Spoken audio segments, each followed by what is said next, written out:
Alright, so episode 3 of me talking about shit. So today we're going to go through value, FTO, BTO, which is fading the open and buying the open, end of day moves, and basically my strats for trading, which hopefully will help you make some money, see how I actually trade, analyze the market, and stop you spending your money on ridiculously overpriced courses of basically beginner stuff. So let's have a look at value to start with. So value, obviously, if you've looked through my previous videos or threads, is quite simple. So if you're looking at your volume profile chart, you've got your point of control inside of this, which is your value. This is your value area high and value area low, and that is excess up and down volume. So this value is price acceptance, and that's obviously where you want your money to be. You don't want to be buying up here or shorting down here, because fair value for the ticker is on the wrong side of your trade. And that's quite a simple concept itself, but what we'll need to then do is look at how value kind of plays into how we trade. So if we take a B profile here, with point of control in the middle here, this is obviously your value and this is excess, and then what we'll look at is how value changes over time. So we've got value on the lows here. If we are trending up in a general sense in the market, we want value to then be higher, higher, and higher.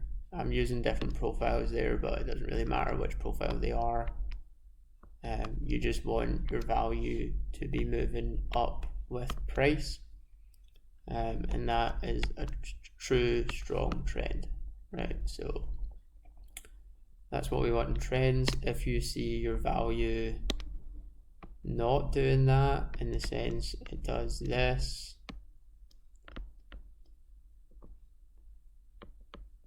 or whatever, that is your trend down. This is your balance, which we've been through before.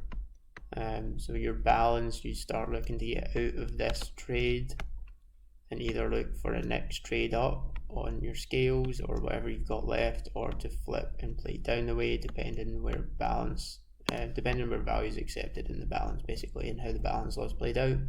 But we covered that in the last video. So that is how balance should move, and obviously what we'll do is we'll jump into ES here and we'll take a look at this in action. So if we bring out, in fact, one other thing I'll cover is these days where it's kind of a non-profile, so it's not anything you really want to see, where there might be value in this area, but there's no real noticeable node, is elongated. Even if it has some kind of node like that, where value is probably in the middle or even slightly to one side. These you'll have seen me talk about before on Twitter, where basically this is where we end up wanting a balance. So elongated days are where we want a balance to form. If you get an elongated day like this or like this, if it's on an up move, generally it's the start of distribution. If it's on the down move, generally it's the start of accumulation. So those are important to know as well with your profiles. Come on. So that is the last thing.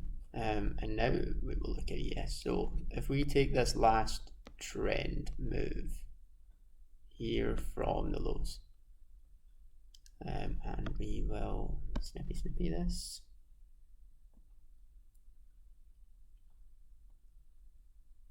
and we will put that in, what is this? Okay. and we will put that in here to have a look at. Righty. So like we were saying here, this is the balance, this is the form C day, and this is balance breakout. So obviously from then we want trend to next value, which if you look at your charts was up here. Either way, let's have a look at what value was doing. So first day breakout, value here, next day, value, value, values.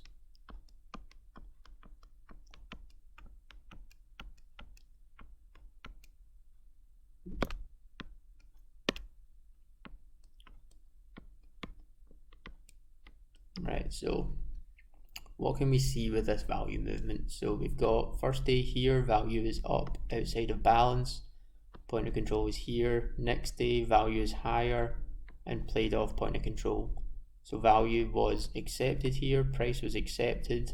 When price met the accepted level, it bounced and moved further up, which is of course bullish.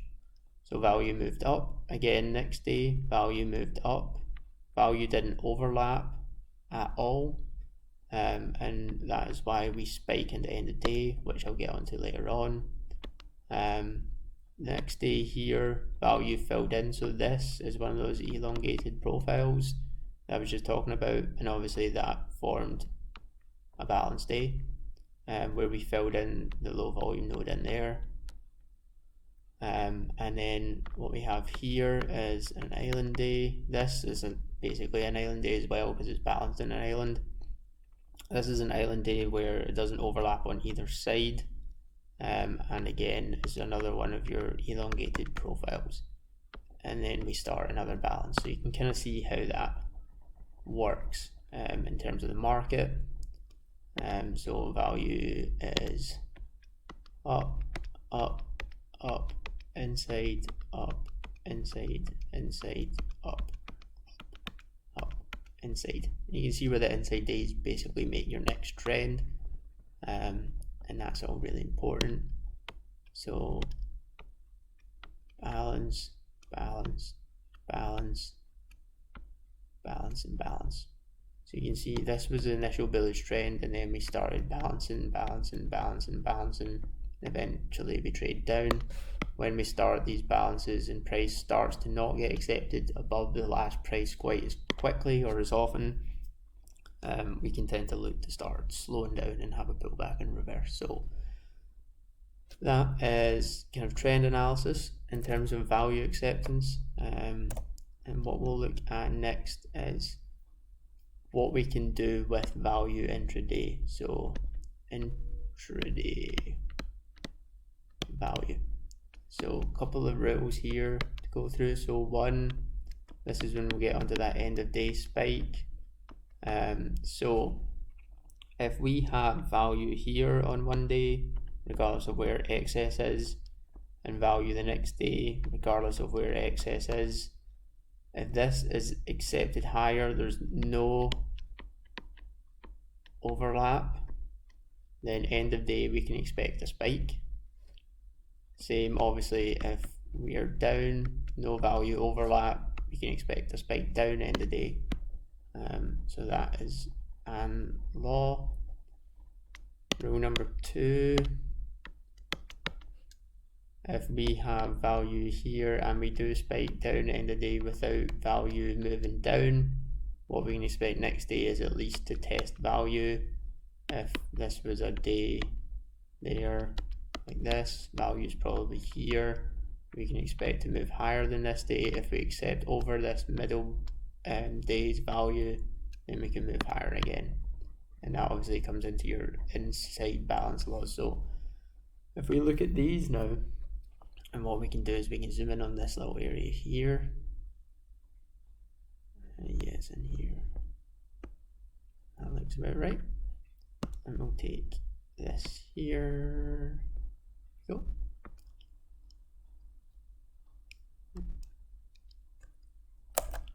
I'll put this in. So this will be where we look at those laws a bit more, and how they trade. So you can see here, this was your island day, so value didn't overlap, we spiked into close, and this again, value didn't overlap and we spiked into close. So the difference between these days obviously are that if you look at this inside day here, this was value and your point of control is on the high end of value. So when we did spike down here into the end of the day and we failed to move value down, we only got a couple of nodes here, nothing really of note. When this happened, this means this was a buy opportunity. You can see it was playing off this value POC. So this was a buy, this was a buy, this was a buy. And that's how this kind of analysis of value movement will really help you know when a dip is buyable or when a top is sellable, or if you want to keep wanting to play the trend. So you can see value stayed there, value moved up, it started to play here between the two POCs. Obviously if we looked at a profile over this, value point of control was probably in the middle of there. This guy stopped licking my hand. And we can obviously see that that next day we traded in that area. This was a buy here, obviously trade it up till we meet value, and then we spike into end of day, value is accepted then over this balance, value moved up, and then we can expect this to move up, which we did. So you can kind of see how they come into play in action there. And if we look at NQ on the same period here, you can see that the inside day on NQ, the value was accepted lower and the point of control was low in the value area, in which case the next day we made a new daily low before bouncing. So there was weakness in NQ where there was strength in ES. Again, you can see the weakness occurred the next day where we had to come down further on NQ, whereas ES held up here, and the next day as well, and then we pushed higher on both. So that is basically what we're looking at in terms of trend analysis with value and strengths of indices in terms of value, and where we want to kind of buy and sell. So we're playing off value areas to next value areas the same way we play from balances to balances. So that is value. So now what we'll look at is one of my kind of main strats, which is FTO. Obviously, because I'm a perma bear, we're going to look at fading the open. Buying the open is just the opposite. So first thing we want to look for is London trading, so Globex. If we've got open here, this being an open line, obviously this doesn't show in a chart, but for visualization it helps. So if London are trading and they move up like this into open, or even, I'll do that better, trade up like this into open, generally the volume isn't great on this move. Most often than not, we've got an RSI divergence on this peak up here. Basically this is the start of an FTO play. So what we want to see from there on out is the US take it higher, and in this area here we want to see absorption, whether it's on the tape or in the DOM, or you can visualize in the candles. You want to see absorption in here, and generally you want to have something fadeable in this area up here, which more often than not will be some kind of value you can fade off as your kind of fade entry point. This area in here, what we generally want to see is distribution, and more often than not it's type 2 distribution, so the one we've got with the UTAD at the top, where this takes out stop short, stop shorts, short stops even. That just kept coming out wrong there, didn't it? So this takes out their stop losses, and it also takes out Globex's stop losses, takes the row and then moves lower. Then the next thing we want to look at is what's happening. So we can fade down here, find a value and move back up if we find again absorption down here, but this is where law number 2 comes in on this, and I've written this whole thing up in MTA on a PDF. I'll see if I can link it to the video as well, but section 2 is what we're going to talk about in stank bids. So stank bids are basically when price is doing what we were talking about here. In this area here, what we want to see on Bookmap, which is free on TOS to check on ES, is minging big massive bids down here somewhere in the chart. If they are in this area or in this area, they can act as repulsion and we can actually move higher. That looks a bit dodgy, I'm going to delete that. So if we've got the bid turns up in here and moves us up, it's repulsion.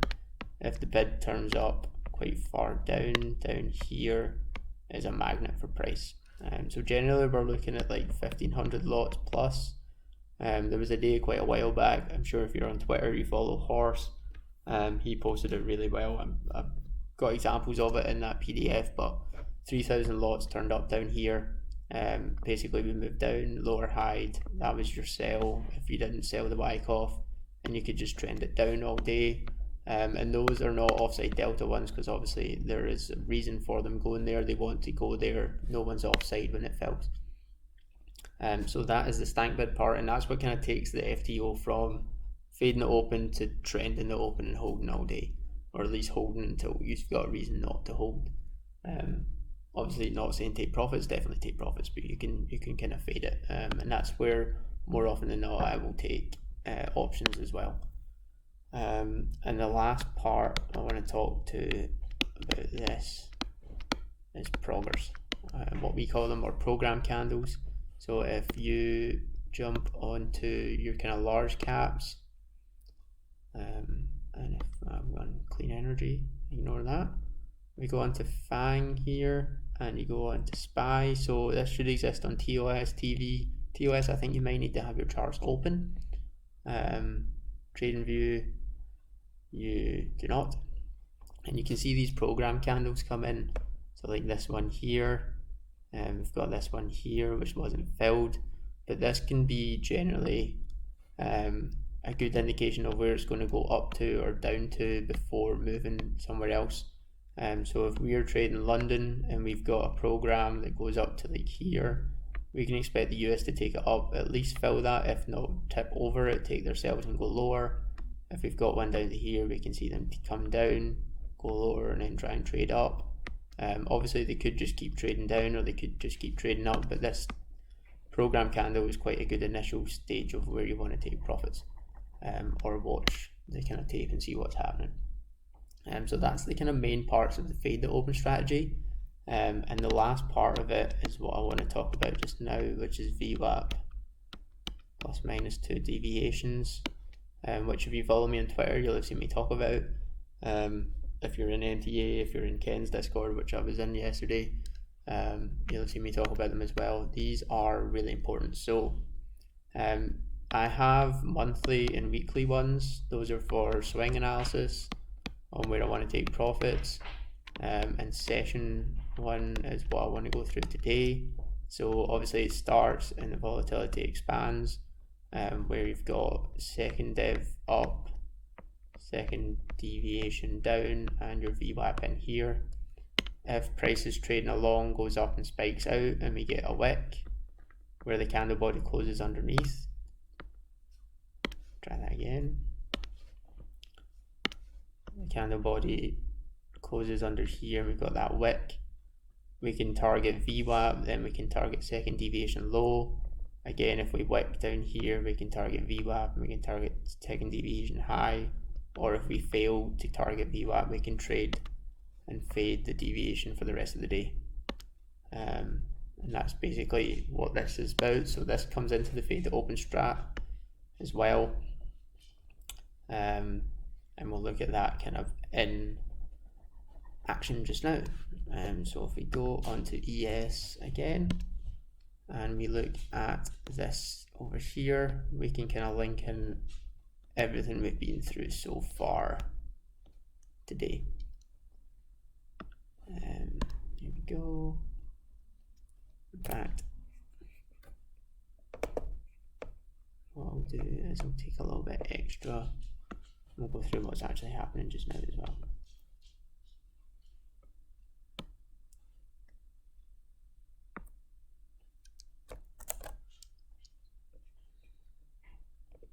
Right, so here we go here. So elongated messy day, inside day balance, value is accepted low, so volume and time is at lows of balance, balance breaks lows, no value really overlapped, spike into close. Again, elongated day, expected balance, balance forms, price is accepted low, value moved up, spike into close, and obviously by the dip on this day was off of point of control value, point of control of the day before. Next day here, actually forgot to turn that on, that would be helpful, wouldn't it? There we go. Let's try that again, and we'll do all of it.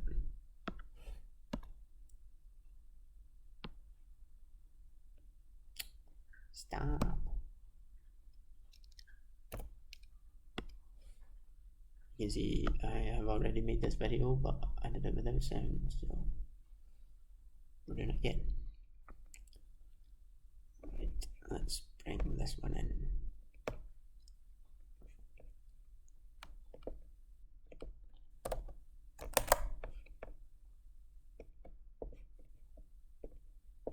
There we go. So we're on here. Oops. Balance. So price again spiked up, played off this POC. That was your move. You see it trading in here, and this was your spike in the close after that. So that is the value concepts in play again.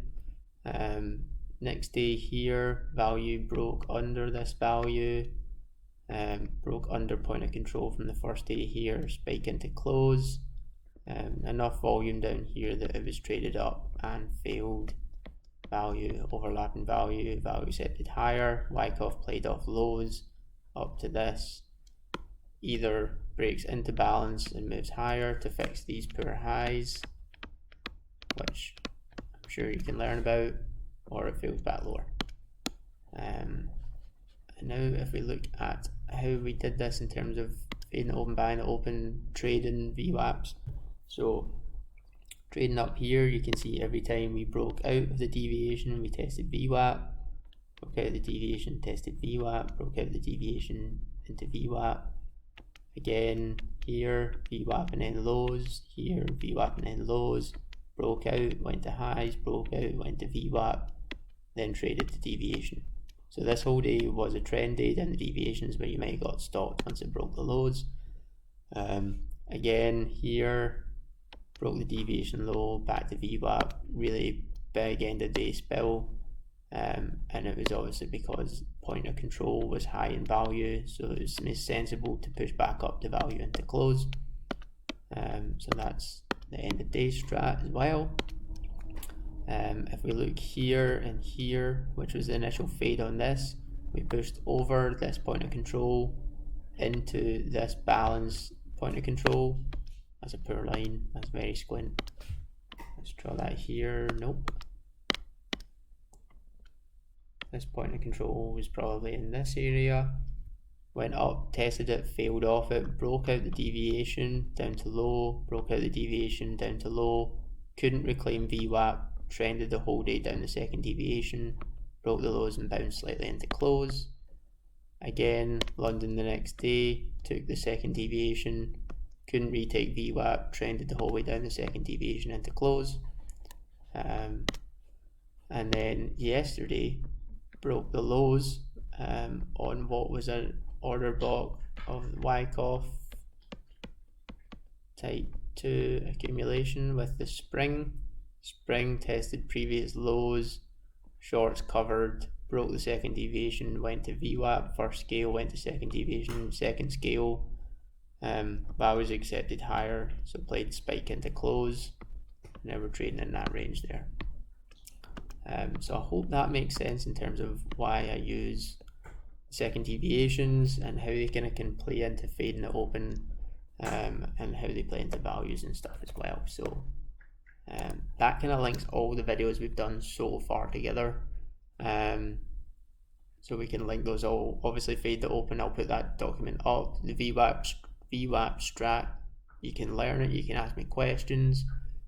Same with value, you can ask me questions. In Island Days, which I talked about but didn't really explain, was days where value doesn't overlap either side of it.